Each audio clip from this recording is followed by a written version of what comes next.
Hello everyone, आज date है 7 फरवरी 2023 और द हिंदू न्यूज एनालिसिस में आपका स्वागत है। इस वीडियो में हम द हिंदू की इंपोर्टेंट न्यूज़ को एग्जाम के पॉइंट ऑफ व्यू से डिस्कस करेंगे।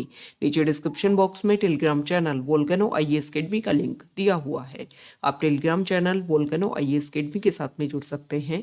वहाँ पर हर exam means UPSC, state PCS and other exams के पॉइंट ऑफ व्यू से काफ़ी इंपॉर्टेंट इन्फॉर्मेशन आप सभी के साथ में शेयर की जाती है। तो चलो स्टार्ट करते हैं। वीडियो को स्टार्ट करेंगे एक ज्योग्राफिकल मैप क्वेश्चन के साथ में।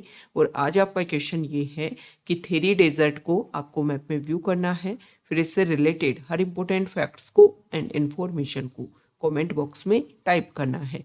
कल हमने आपसे क्वेश्चन पूछा था सेला टनल को लेकर के।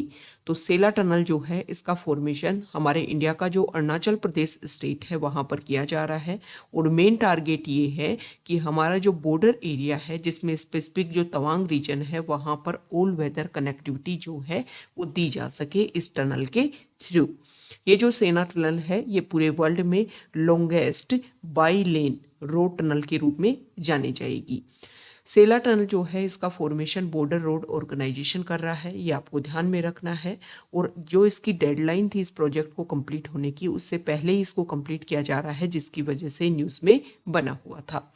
अब देखो, एक बार ये टनल कंप्लीट हो जाती है उसके बाद में हम अपने बॉर्डर एरिया में कभी भी किसी भी टाइम किसी भी वेदर में जो है वो वेपन और सोल्जर जो है इनकी अवेलेबिलिटी करवा सकते हैं। ओके, और आप सभी को पता है कि ये जो रीजन है अरुणाचल प्रदेश वाला जो रीजन है इसको बार बार चाइना जो है वो अपने अंडर क्लेम करता है। तो यहाँ पर जो है वो हमारी आर्मी की कनेक्टिविटी, ऑल वेदर कनेक्टिविटी होना जो है वो बहुत ज़्यादा ज़रूरी है। तो इस सेना टनल की जो लोकेशन है वो हमारे लिए इम्पोर्टेंट हो जाती है, क्योंकि प्रेजेंट टाइम में अगर हम डिस्कस करें तो हमारे बॉर्डर एरिया में अलग अलग स्टेट में अलग अलग टनल जो है वो बनाई जा रही हैं। तो मैच द फॉलोइंग में क्वेश्चन अगर पूछ लिया जाए तो आपको पता होना चाहिए कि कौन सी टनल जो है वो कौन से स्टेट से रिलेटेड है। द हिंदू को डिस्कस करने से पहले हम वोल्केनो टीम का जो 100 डेज प्लान है उसके बारे में डिस्कस कर लेते हैं। देखो, जो भी स्टूडेंट्स 2023 में यूपीएससी प्रीलिम्स का एग्जाम दे रहे हैं और सीरियसली अगर वो प्रिपरेशन कर रहे हैं तो उनके लिए प्रोग्राम जो है काफ़ी ज़्यादा बेनिफिशियल रहेगा। इस प्रोग्राम के अंडर 100 डेज में हम आपका यूपीएससी प्रीलिम्स का जो सिलेबस है, चाहे आपका स्टैटिक पार्ट हो चाहे आपका करंट अफेयर पार्ट हो, उसको कवर करवाएंगे। और साथ ही साथ में आपको स्टैटिक पार्ट और करंट अफेयर की जो भी एमसीक्यू क्वेश्चंस है उनकी एनअप प्रैक्टिस भी करवाएंगे। मतलब आपका सिलेबस भी कंप्लीट होगा और आपकी जो टेस्ट सीरीज जो है जिसका काफ़ी ज़्यादा इंपॉर्टेंस है प्रीलिम्स के एग्जाम में, वो भी यहाँ पर कंप्लीट करवाई जाएगी। ओके, तो इसमें इस प्रोग्राम में आपको डेली बेसिस पर टारगेट दिया जाएगा, जैसे कि कुछ पार्ट आपको स्टैटिक का दे दिया जाएगा, कुछ आपको करंट अफेयर का दे दिया जाएगा। वो टारगेट आपको डेली बेसिस पर कंप्लीट करना है और फिर उसी टारगेट के बेसिस पर आपको डेली बेसिस पर एमसीक्यू क्वेश्चंस जो है वो हम प्रोवाइड करेंगे। मतलब जो आपने पढ़ा उसको आप क्वेश्चंस के थ्रू सॉल्व कर लेंगे तो आपके लिए काफ़ी ईजी रहेगा जब 28 मई को आप प्रीलिम्स का एग्जाम देंगे। तो अगर आप इस प्रोग्राम को ज्वाइन करना चाहते हैं तो डिस्क्रिप्शन बॉक्स में इस प्रोग्राम का लिंक अवेलेबल है। और 15 फेब 2023 से ये प्रोग्राम जो है वो स्टार्ट होगा।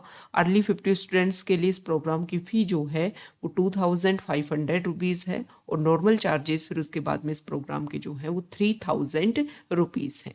तो आप इस प्रोग्राम को ज्वाइन कर सकते हो। ये आपके लिए काफ़ी ज़्यादा बेनिफिशियल रहेगा। आपका जो भी सिलेबस है उसको एक टारगेट ओरिएंटेड स्टडी में कन्वर्ट करने में ये आपकी काफ़ी ज़्यादा हेल्प करेगा। द हिंदू को अगर हम डिस्कस करें तो फर्स्ट इंपॉर्टेंट न्यूज़ है द हिंदू के फ्रंट पेज पर।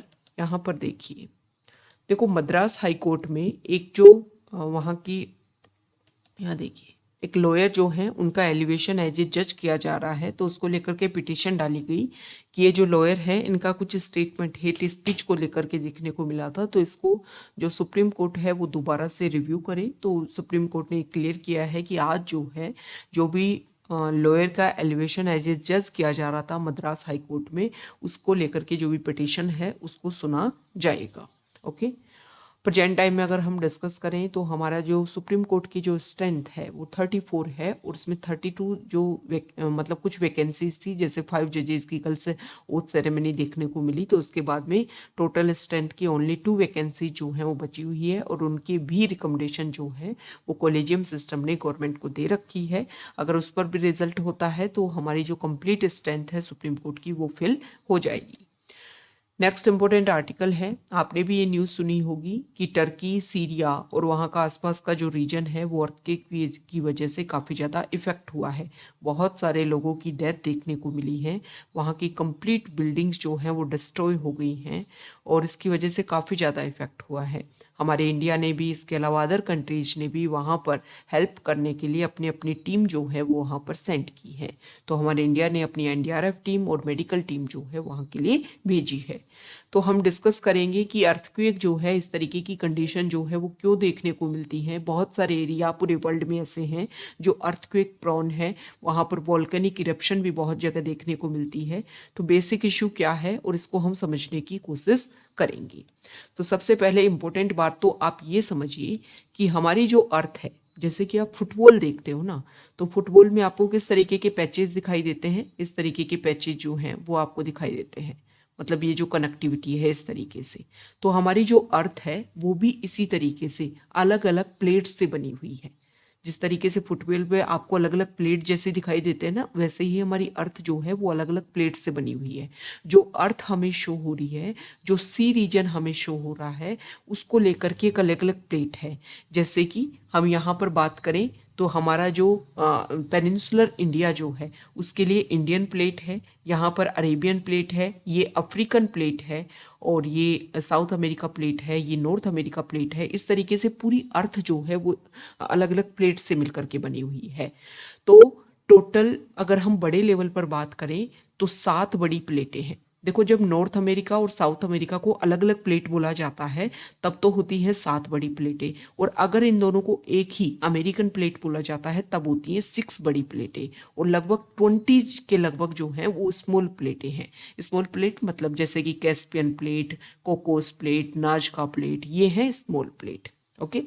और जो 6 या 7 जो बड़ी प्लेट हैं उसमें आता है north America plate, south America plate, Africa plate, Eurasian plate, और यहाँ पर अगर हम इंडो ऑस्ट्रेलियन प्लेट, और एक है एशियन वो पैसिफिक ओशन प्लेट। ये जो पैसिफिक ओशन प्लेट है ना, ये कंप्लीट जो है वो एक ओशनिक प्लेट है। जैसे कि अब आप ज़्यादातर अलग अलग प्लेटों में देखोगे, जैसे अफ्रीकन प्लेट देखिए तो कुछ रीजन क्या है, लैंड एरिया है, और कुछ रीजन जो है इस प्लेट का क्या है, सी एरिया है। मतलब एक तरीके से मिक्सर प्लेट है। लेकिन ये एक पैसिफिक ओशन प्लेट जो है वो एक कंप्लीट ओशनिक प्लेट है, ये आपको ध्यान में रखना है। अब देखो, ये जो प्लेट है, ओके, अलग अलग प्लेट है और ये आपस में मिली हुई है। तो क्या होता है कि जब ये प्लेट इनमें आपस में टकराव होता है तो इसकी वजह से जो है वो अर्थक्वेक हमें देखने को मिलता है। या फिर इन प्लेट में टकराव हुआ और टकराव होने की वजह से अगर कोई हैवी प्लेट है और हैवी प्लेट जो है उसका सबडक्शन हो गया दूसरी प्लेट के अंदर, तो जैसे ही नीचे जाएगा, आप सभी को पता है कि अर्थ के नीचे हम जाते हैं तो टेम्परेचर क्या होता है, इंक्रीज होता है। तो प्लेट का जो भाग नीचे जाएगा, जैसे कि मान लो ये 2 प्लेट जो हैं वो आपस में टकरा रही है, इसके बाद में जो हल्की प्लेट है वो क्या हो जाएगी, यहाँ सबडक्ट हो जाएगी। यहाँ टेम्परेचर ज़्यादा है, ये पिघल जाएगी, पिघल जाएगी तो लावा बनेगा, और लावा बनेगा तो एक तरीके से वोल्केनिक इरप्शन यहाँ पर देखने को मिल सकता है। तो आपने प्लेट टेक्टोनिक थ्योरी जो है वो आपने पढ़ा होगा, उसमें ये सारी बातें हम पढ़ते हैं। अब सबसे बड़ा क्वेश्चन ये उठता है कि भाई ये प्लेट जो है वो एक जगह रुकी हुई क्यों नहीं है, ये इनमें मूवमेंट क्यों देखने को मिलता है।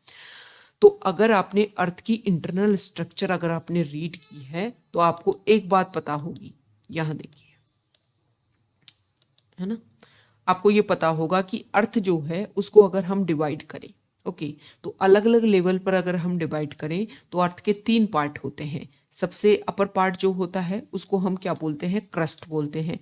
फिर आता है मेंटल, और सबसे इनर पार्ट जो होता है उसको हम बोलते हैं कोर। या फिर अलग लेवल पर अगर हम डिस्कस करें तो अर्थ जो है उसको हम लैम्प, LAMP, 4 परतों में और डिवाइड करते हैं, 4 लेयर में। तो अपर पार्ट होता है, इसको हम बोलते हैं लिथोस्फीयर। इसकी जो मोटाई होती है वो होती है 0 से 100 किलोमीटर तक। फिर उसके बाद होता है एस्थेनोस्फीयर, 100 किलोमीटर से 200 किलोमीटर तक। फिर होता है मीजोस्फीयर, ये 200 से 2900 किलोमीटर तक। और फिर होता है पायरोस्फीयर, ये होता है 2900 किलोमीटर से 6300 किलोमीटर तक। ओके, तो इस तरीके की जो है डेंसिटी देखने को मिलती है 2900 किलोमीटर तक। ओके, तो ये आपको पता होना चाहिए। वैसे अगर हम अर्थ का डिवीजन करें तो मेजोरिटी में जो है वो 3 पार्ट में ही डिवीजन किया जाता है, crust, mental and core. Okay, अब देखो ये एस्थेनोस्फीयर जो होता है ना, जो मेंटल का पार्ट है, 100 किलोमीटर से 200 किलोमीटर तक का, यहाँ पर पाए जाते हैं रेडियो एक्टिव एलिमेंट्स। अब रेडियो एक्टिव एलिमेंट्स जब डिके होते हैं तो एनर्जी रिलीज होती है। एनर्जी रिलीज होती है तो यहाँ पर जो एलिमेंट्स हैं, एनर्जी रिलीज होगी, टेम्परेचर इंक्रीज होगा, टेम्परेचर इंक्रीज होगा तो यहाँ पर जो भी रॉक्स हैं वो मेल्ट होती हैं, और मेल्ट होने से क्या बनता है, मैग्मा बनता है। अब मैग्मा क्या होता है, आप सभी को पता होगा कि जो भी हॉट चीज़ें जो होती हैं वो ऊपर की तरफ उठती हैं। अब मैग्मा क्या करता है, यहाँ पर, यहाँ से मान लो यहाँ पर जो रॉक है वो मेल्ट हुई तो मैग्मा जो है वो ऊपर की तरफ उठेगा। फिर कुछ टाइम के बाद में मैग्मा जो है वो ठंडा हो जाएगा, यहाँ पर ऊपर की तरफ गया तो इस तरीके से टर्न करेगा और इस तरीके से ठंडा होकर के फिर वापस आ जाएगा। तो इस तरीके की जो सर्कुलेशन में जो है, इस तरीके से यहाँ पर जो है वो मैग्मा का सर्कुलेशन देखने को मिलता रहता है। अब जिस डायरेक्शन में मैग्मा जो है चल रहा है, उसी डायरेक्शन में लिथोस्फीयर की जो प्लेट है उनमें भी मूवमेंट देखने को मिलता है।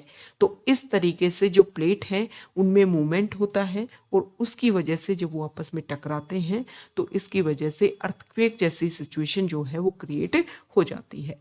तो यही बेसिक रीजन है, टर्की की जो लोकेशन है वो यहाँ पर टर्की एग्जिस्ट करता है, और यहाँ पर अरेबियन प्लेट जो है, साथ ही साथ में अफ्रीकन प्लेट जो है वो पुशअप कर रही है, और सामने से यूरेशियन प्लेट जो है उसके साथ में टकराव होता है, जिसकी वजह से टर्की में बहुत बार जो है इस तरीके की हाई इंटेंसिटी की जो अर्थक्वेक हैं वो देखने को मिलते हैं।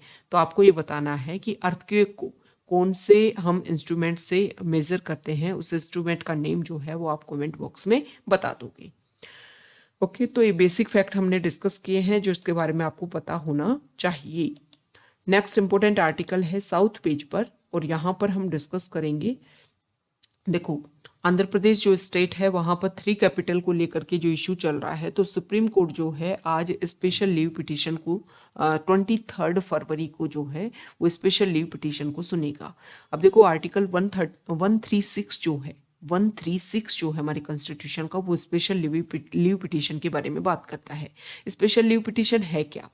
स्पेशल लीव पिटीशन ये है कि कोई हाई कोर्ट ने कोई डिसीजन दिया और जो एग्रीड पार्टी है अगर उसको वो डिसीजन सही नहीं लगा तो सुप्रीम कोर्ट में उस रिजल्ट को लेकर के वो क्या कर सकते हैं, डायरेक्टली वहां पर जा सकते हैं, या फिर डायरेक्टली भी without any high court decision वो डायरेक्टली कहाँ जा सकते हैं, सुप्रीम कोर्ट में जा सकते हैं। इसके बारे में आर्टिकल 136 में बताया गया है।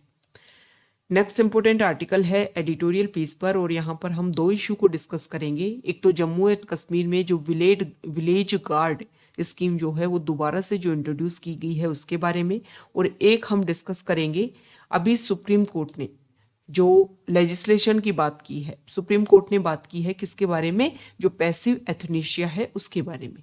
ओके, तो पहला ये जो आर्टिकल है पैसिव एथनेशिया, इसमें बताया गया है कि प्रेजेंट टाइम में सुप्रीम कोर्ट ने क्या क्या चेंज किया है।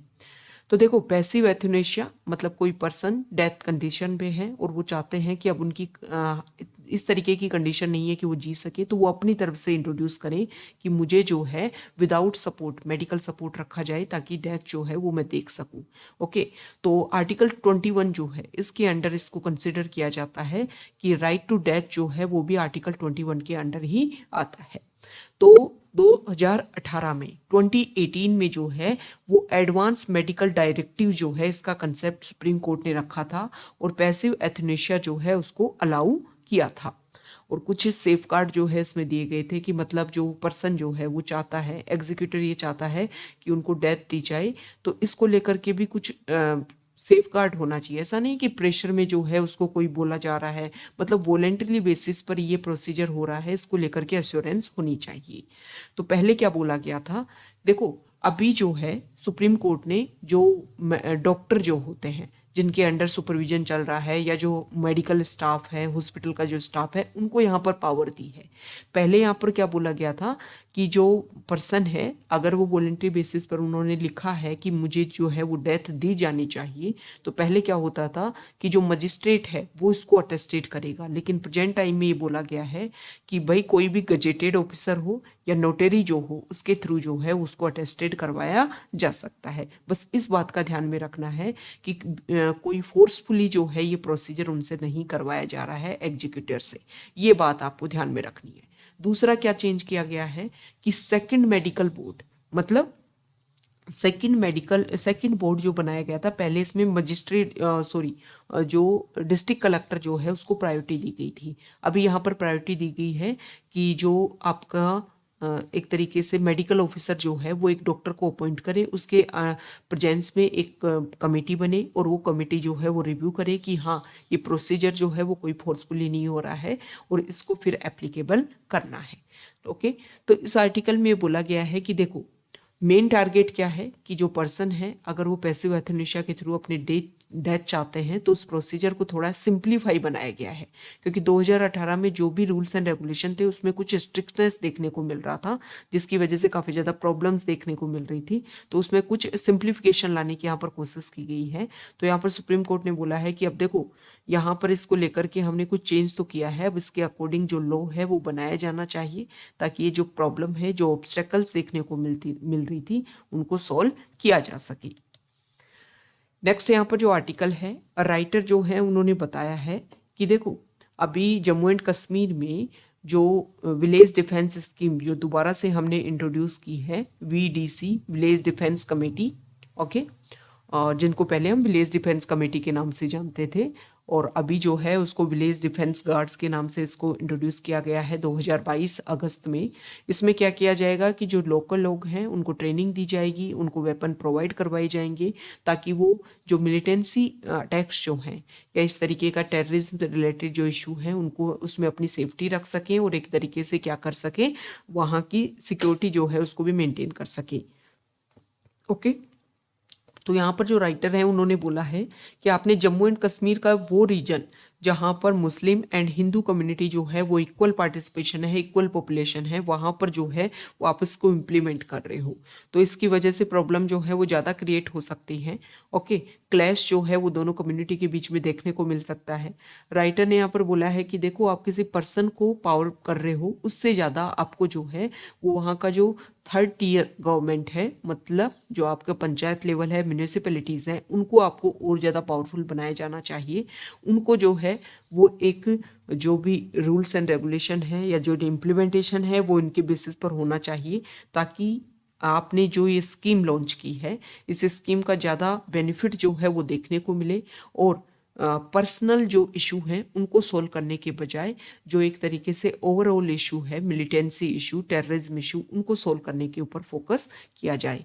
तो राइटर ने यहाँ पर फोकस किया है, ये अच्छी बात है क्योंकि वहाँ पर इशू भी हैं, लेकिन आपको पंचायत लेवल पर और म्यूनिसिपैलिटी लेवल पर जो है वो फोकस ज़्यादा करना चाहिए और उसी के लेवल पर उन्हीं के अंडर जो है इस स्कीम को जो है वो आपको एप्लीकेबल करना चाहिए, ताकि अगर कोई प्रॉब्लम देखने को मिलती है तो उसको सॉल्व भी किया जा सके।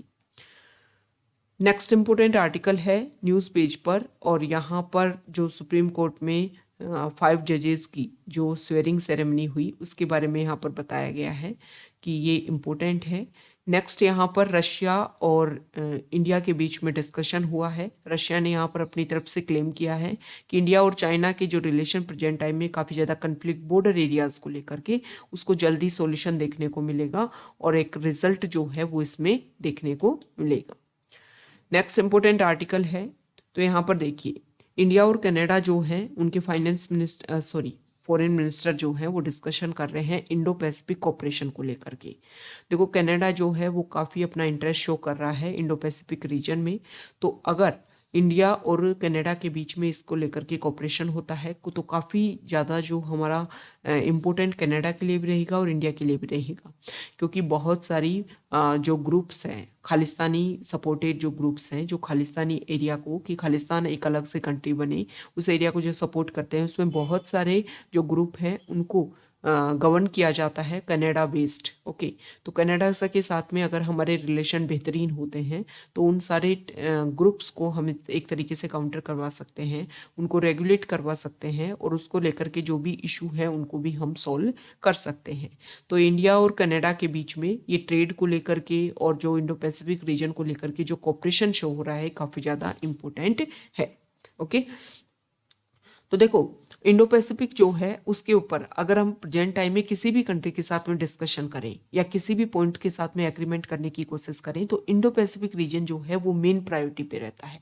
इसका बेसिक जो ऑब्जेक्टिव है वो ये है कि मैक्सिमम जो ट्रेड होता है उसका मैक्सिमम पार्ट जो है वो हमें इंडो पैसिफिक रीजन से देखने को मिलता है, जिसकी वजह से ही हर कंट्री जो है वो यहाँ पर अपना एक तरीके से अपने अंडर जो है या फिर यहाँ पर अपना एस्टेब्लिशमेंट जो है या फिर जो भी इंडो पैसिफिक रीजन के बॉर्डर एरियाज में जो कंट्रीज़ हैं उनके साथ में अपने रिलेशन मेंटेन करने की कोशिश करता है।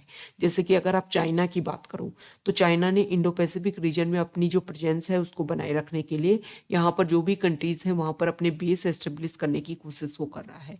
और सेम इसी तरीके से पैसिफिक ओशन में भी अपना जो बेस है उसको एस्टेब्लिश करने के लिए वो अदर कंट्रीज़ के साथ में अपने जो रिलेशन है उनको मेंटेन करने की कोशिश करता है, वहाँ पर धीरे धीरे इंफ्रास्ट्रक्चर डेवलप करता है और फिर उस कंट्री को अपने अंडर जो है वो कंट्रोल करने की कोशिश करता है, जब वो कंट्री उस इंफ्रास्ट्रक्चर डेवलपमेंट का रीपे जो है चाइना को नहीं कर पाता है।